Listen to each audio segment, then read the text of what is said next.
Welcome to the BeenThereDoingThat podcast. I'm Robert Scrivener. And I'm Gayla Scrivener. We left the 9-to-5 grind, downsized, and our goal is to have freedom to live and to work from just about anywhere.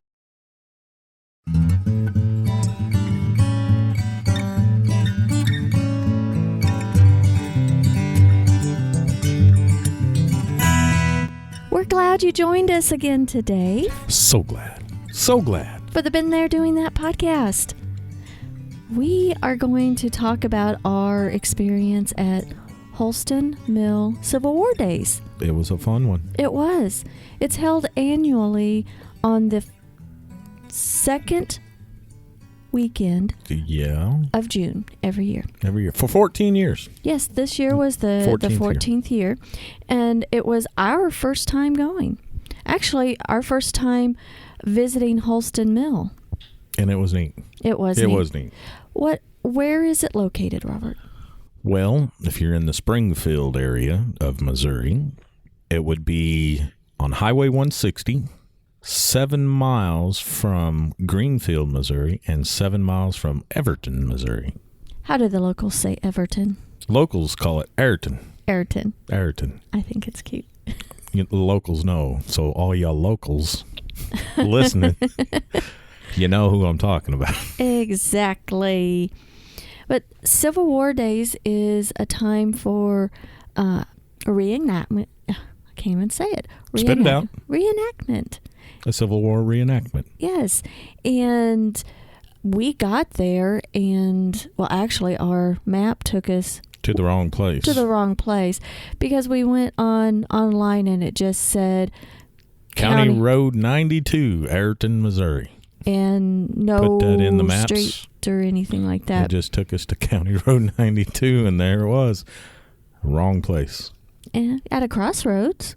Yeah, but no mill, no people, no nothing. Just on a dirt road. So it's on our Gaia.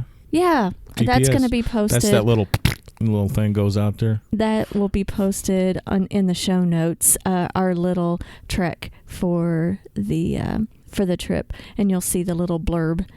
But then I put on my Google Calendar. I didn't go by the address. I just typed up Hulston Mill, and there it came, and there it took us to the right place. Yes. So in that case, your iPhone map, Apple Map, did not work as well. Well, it wasn't that's fault. Okay. It was on the Facebook page. Oh, there was no street address. There was no street address. It just said County Road 92. So it all goes back to that. It all goes back to that. My map is still correct. I'm just saying. I know. Okay. If you insist. Yeah. Well, anyway, we got there, and it looks like you're pulling into somebody's driveway. Boy, does it. But then you just go a little further, and there were several cars, so we decided we needed to find the first parking space. Take the first parking space you can get. Yes. So we did. And we walked down there to the entrance, and it's a $5 entrance fee, which we found out went all the proceeds for the event annually goes into the restoration of the mill, which is real nice. Which is about 90% complete. Yes. And it's a working mill. It is. But anyway, let's go back. Okay. I'm jumping ahead. We were going down the hill and did our entry fee, and we saw a huge field that was great empty for parking. For spectators. We must have been parked in the reenactors section. Yeah, I think so, in the fringes of the reenacting section. So we went ahead and paid our admission and kind of walked around to see what it was all about, because we thought there was going to be a battle coming on real soon. That's what I was told. Yeah. So we got our seats and plopped them in the shade. Yes, we went. Well, I went back to the car and moved it closer, got some water and our lawn chairs. Yeah. What is really cool about this event is that they have a roped off section that is shaded, and the action would go around you. All around you. All around you. But before the battles, I mean, there is an announcer or a narrator. Let's call him an MC. An MC. and he was walking around and he would announce what events, what's going vendors, on, what the time frame is, and some history. And the mill there at Hulston, well, the Hulston mill, did not actually see Civil War action. No, as far as they know, there was no battle taken there or on its grounds. But it is, did I understand it correctly, the oldest working grist mill? I think in so. Missouri. Most of them were destroyed. Yeah, it survived the war. It was built around 1840. Yes. And survived the war. One of the few, this is what I wrote down in my notes, is that it was one of the few that survived the Civil War. It's not run by water anymore. They've kind of rerouted that and everything. And like you said, they say it's about 90% restored. And it's run now by a combine motor with, I wrote down a Buick rear end. I don't know if that's what they said or not. Yeah, I think that's correct. But there's a video I did of it, so. Oh, you did? Good. I liked looking at the mill. They said that there would be a bell that would ring when the mill was... I didn't hear no bell. I didn't either. I think it was running all day. That's probably why. Mm-hmm. There were... And 3 stories. Down at the bottom was the motor. Mm-hmm. The normal story was where that was grinding, and then they had the top story where grain was fed in. Mm-hmm. Well, they say that it's 90% restored. I think that there may be some working parts that they're trying to get going, but I don't know if they're going to make it all look brand new. I think it looks nice the way it is, and there's a lot of, I'm assuming, original parts to it. I would say so. And you do have to watch for wasps a little bit. Yeah, mud daubers and all that. Doesn't look like they went through and cleaned them all off. Which they probably have a whole, like a club that has to go up there. A committee club of wasp. Well, let's hope so. I hope it's not wasp one. Cleaners. I hope it's not just one individual. Poor guy if he had to scrape all those mud daubers off. Oh, wow. But it's beautiful scenery, beautiful land, and you've got the mill, and there's about, how many log cabins were there? About 3 or 4? Yes, at least 3. Mm-hmm. At least 3 that I know of. And they had a nice schedule of events. They had some events for kids. What I like, they had a little playground with a real merry-go-round. Not a fake one. No. And there were so many reenactors there. A lot of people. Oklahoma, Arkansas, mm-hmm. Kansas. And I loved seeing even the kids in the period clothing. Yeah, and it was tykes. Yes, and it was kind of fun to see the little kids in period clothing on the merry-go-round and just playing and running around with their shoes off. And some people's children going to sleep good last. Yeah. At that night. That's true. I slept good. It was warm, but there was a breeze. Sometimes there were clouds. And 92, 93, 94 degrees that mm-hmm. day somewhere. Yeah. Hot and humid. Hot and humid, but welcome to Missouri. Yeah. Suck it up, Buttercup. And, gosh, what I liked about when the battle actually started, but before the battle started, we walked around. Mm-hmm. And there were a few tents to purchase things, or the dry goods and all those other things that you call them. Mm-hmm. And sundries. Shoe repair. What are they called? Sundries? It was something else besides that. I have the word wrong. Yes. Yes. I can't think of it. I can't either. But there was a shoe and boot repair person there mm-hmm. from Neosho. With period-looking shoes. How come, Robert? Yeah. I saw some of the reenactors, and on the bottom of their shoes, they had like a little horse shoe on it. What was that all about? I think so it wouldn't wear out as much. Oh, the quickly. metal part? Extra traction. Okay. In the dirt and stuff. They kind of clinked a little bit, but it wasn't like spurs. Nope. No. It was on the bottoms of their shoes. I can see why they need metal on the bottom, I guess. I would think it'd be a little slippery, but I guess that's why. Depends on concrete it would be. They didn't have much of that back then. That's true. That is true.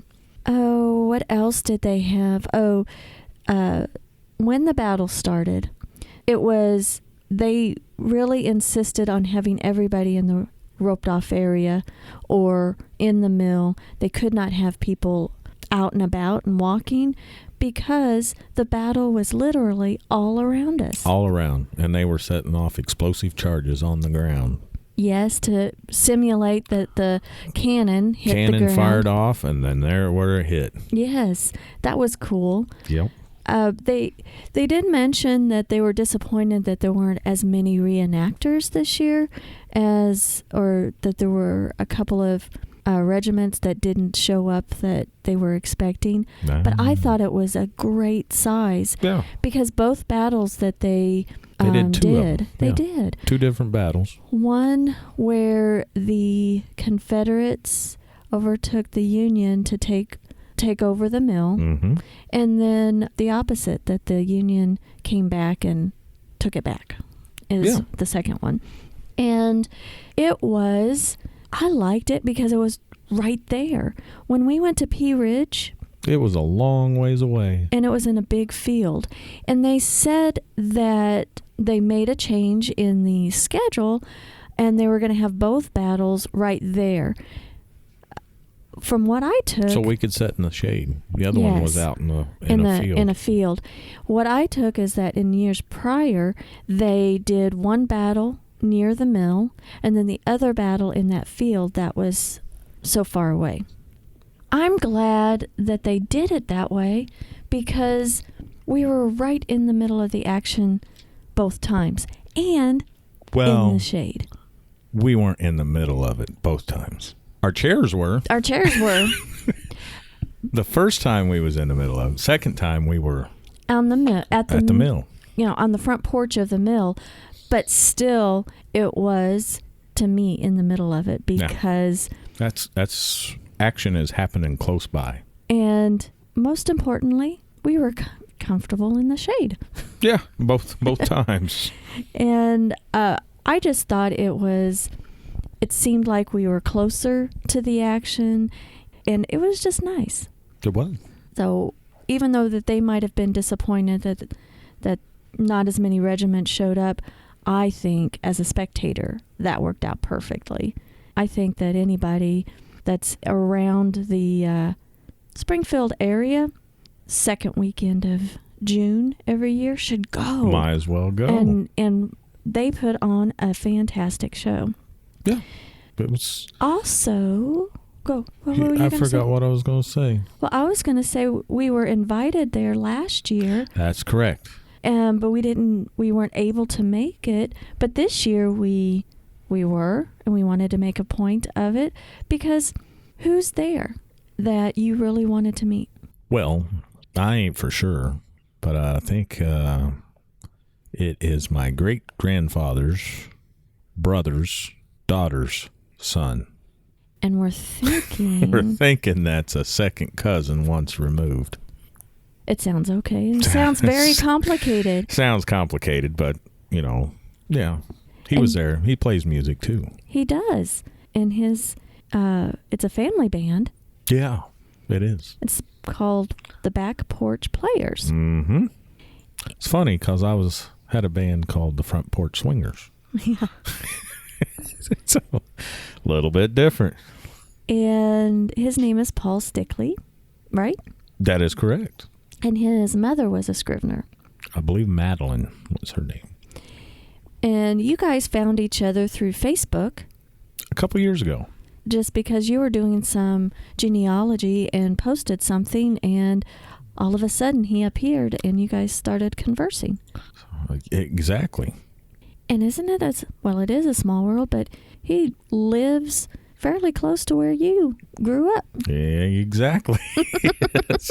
You never knew. And you've been talking with your dad, and he's like, I've never heard of him. I don't know. And he's like, well, Dad, you're related to him too. Yeah, he's pretty close also. They're about a year apart in age. But, they sang a lot of period songs. Ballads. And waltzes. Waltzes, ballads. And that was a fun time. One of my favorite songs I had never heard, but I liked it. It was Eating Goober Peas. That's what they kicked off with. That was the opener song. Yes. Do you know what goober peas were? He explained it. Do you remember?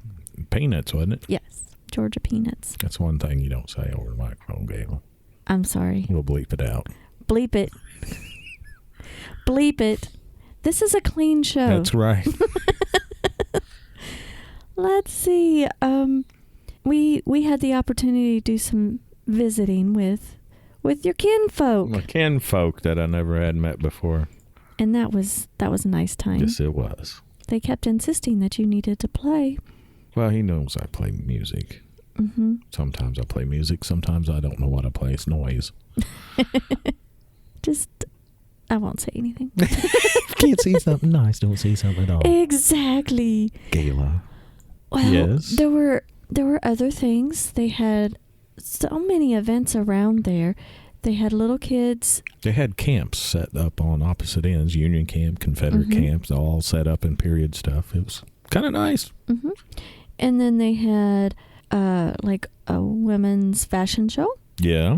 To show the period dress, and a nice lady was explaining what, the different types of fashion back in the day. And uses for aprons. Yes. Lots of uses. Well, they had a lot of aprons because they were easier to clean. And then... Lots of uses. Wipe your hands off. Use them as diapers later on. Yeah, when you wear them out. Hand-me-downs. Mm-hmm.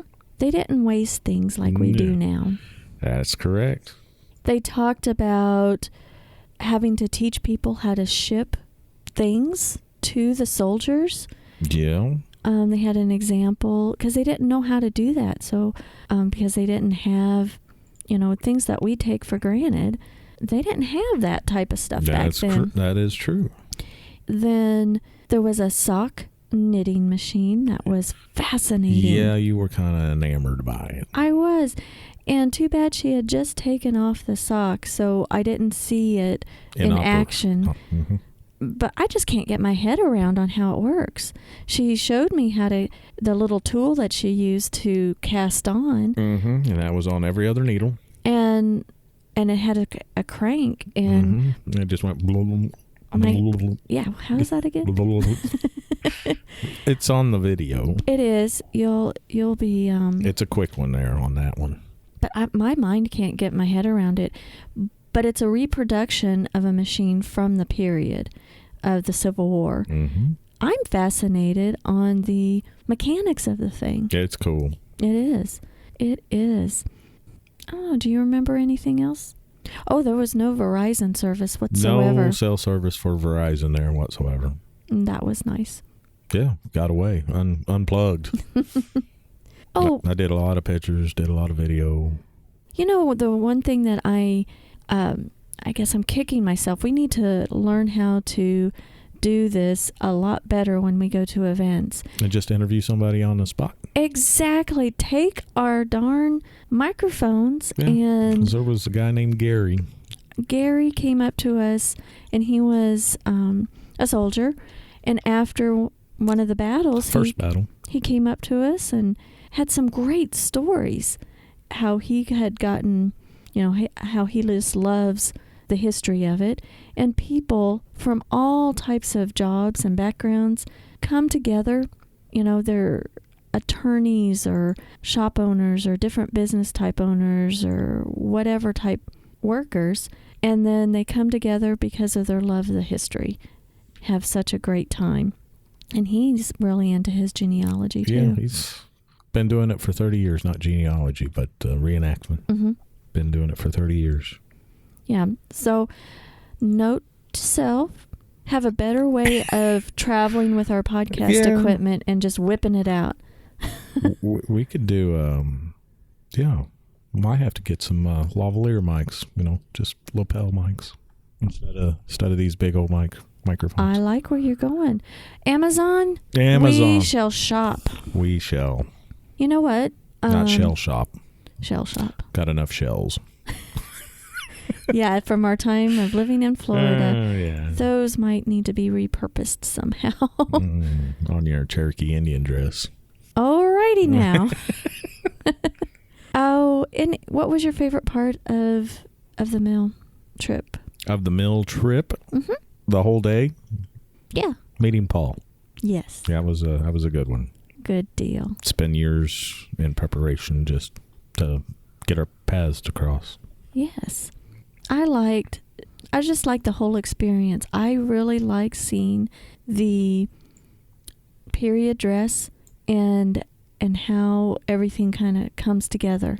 And everyone seemed to be having a good time. I think so. Yeah. I didn't see any, fist fights or anything like that. People, One thing we did miss, if we didn't have evening plans, we probably would have stayed all evening because they were going to have a dance that night and night artillery. Yeah. And that would have been cool. And they also have events on Sunday. They had just a ton of events on Saturday, and I think Sunday's just a partial day. Yeah. It's a 2-day thing. Yep.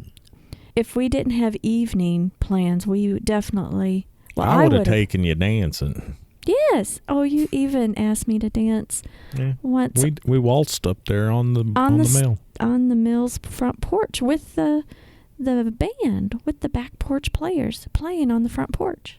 Mm-hmm. But I understand that you can't really dance and work out music in your head at the same time. I hear music, I'm working in my head. Yeah. I can't think. And so I stepped on your toes kind of several times, but that's okay. Yeah, they're getting better today. Oh, afterwards, we stayed longer than what we had anticipated, but it was well worth it. Mm-hmm. We hightailed it back home, picked up the weenie dogs, and zoomed on into Springfield because we had a night event to go to. Yes, we did. There was a reunion of the Naked Zoo band. That's correct. They're from the 80s. They're from the 80s. Hair band. Oh, lots of hair. Lots of hair. They had a lot of hair back then, and they still have a lot of hair. We got still most of it today. That's amazing. Yeah. Well, that was in Springfield, and why did we go? Because we had tickets. We did have tickets. And we know... Oh, well. We know somebody in the band. We're related to part of them, I guess. So, yeah, that dang old lead guitar player. Lead guitar player. Brother-in-law. Yeah, Mr. Scott. Mr. Scott. We enjoyed ourselves. And that was the first time that their son, Henry. Oh, Henry.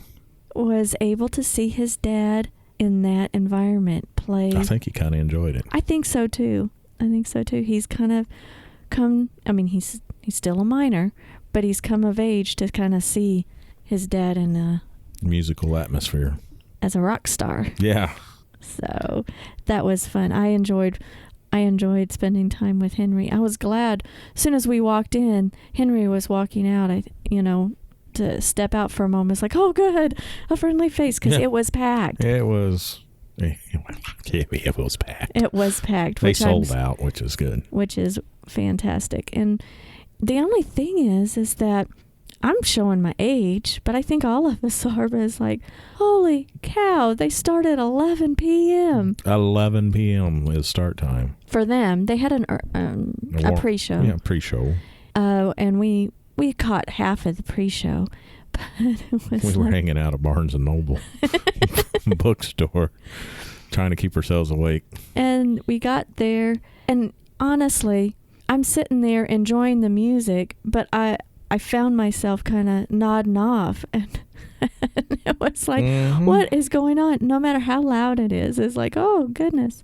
And then we were talking to friends afterwards, and it was hard to comprehend what we were saying to each other, because we both just finally said, I can't think. I'm just so tired. Good. We're not as young as we once were. Yeah, but we're as old as we've ever been. Yes. But we're going to be getting older, and guaranteed, because I'm not done yet. Okay. Okay. But that was a fun-filled day. That was a jam-packed day. Yes. And I slept very well. I did too. Slept in. Went at 2:45 in the morning and was wide awake at 6:48 in the morning. Because Lucy wasn't barking at that time. It was after I fell back asleep she started barking. Oh, Lucy wanted to get up. She's got a bark that says, "Feed me! Feed me!" That's exactly right. Feed me! And she somehow knows what time her normal food consumption is. Oh, a schedule. A schedule? A schedule. Well, all in all, I highly recommend going to Hulston Mill Civil War Days. Yeah. Go to Hulston Mill any time of the year if you are around the Springfield, Missouri area.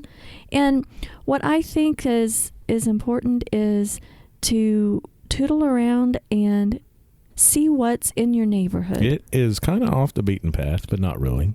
And it's close to where we live, and we've never been. We've never been, and we shouldn't take it for granted. So we really enjoyed it, and we encourage everybody just to get out there and experience things. Yeah, exactly. So, well, wrap it up, Robert. Where can they find us, Galen? Gosh, we need to do this opposite. BeenThereDoingThat.com is our website, and everyone can email us, drop us a note at podcast. That's the one I'm working on. Podcast at BeenThereDoingThat.com. Yes. I've got it now. Ask me again. What's our email address, Robert? Podcast at BeenThereDoingThat.com. Good deal. See, I got it. And we changed some things up on our website a little bit. We have your Instagram feed on the sidebar. So you can see the latest of my Instagram posts. You can. So if you have not, because I like pictures. I know you do. Yeah. If you don't follow Robert on Instagram yet, you can get onto our website and click to follow him. And if you want to look it up on Instagram, it's Been There Doing That. Yeah, it's pretty easy. And I've started doing some Instagramming, but mine's not as cool as yours. You're Instagramming. I'm Instagramming. That's more of a fun thing. Yeah, well. We're on Facebook as well, under Been There Doing That. So, see that repetition? I seeing it.